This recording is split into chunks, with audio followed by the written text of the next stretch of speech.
Arab దేశాలకు సొంత సైన్యాలు లేవు, ఈ మధ్య కాలంలోనే ఏర్పాటు చేసుకుంటున్నారు.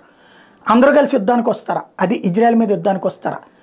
ఈజిప్టు, జోర్డాను ఇప్పటికే ఒక పక్కన ఇజ్రాయెల్ మీద ఆగ్రహంతో ఉంటే తాజాగా మరికొన్ని దేశాలు యాడ్ అవుతున్నాయి ఈ ఆగ్రహంలో.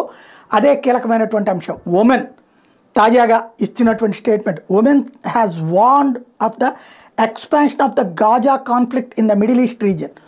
Women's foreign ministry in the statement has blamed Israel for fanning wider war possibilities. Another Islamic nation, Jordan, also echoed women's allegations on Israel. Jordan's foreign minister accused Israel of driving the region towards greater conflict. అతిపెద్ద యుద్ధానికి Israel దారితీస్తోంది Gaza ఆక్రమించుకోవడం ద్వారా అన్నటువంటిది. గాజాను ఆక్రమించుకుని తన దగ్గర పెట్టుకుంటానని చెప్పి ఏమి Israel చెప్పట్ల. గాజాలో Hamas తీవ్రవాదుల చేతిలో Gaza ఉన్నంత వరకు తమకు భద్రత లేదు. పక్కన పామును పెట్టుకుని బ్రతకడానికి తాము సిద్ధంగా లేదు.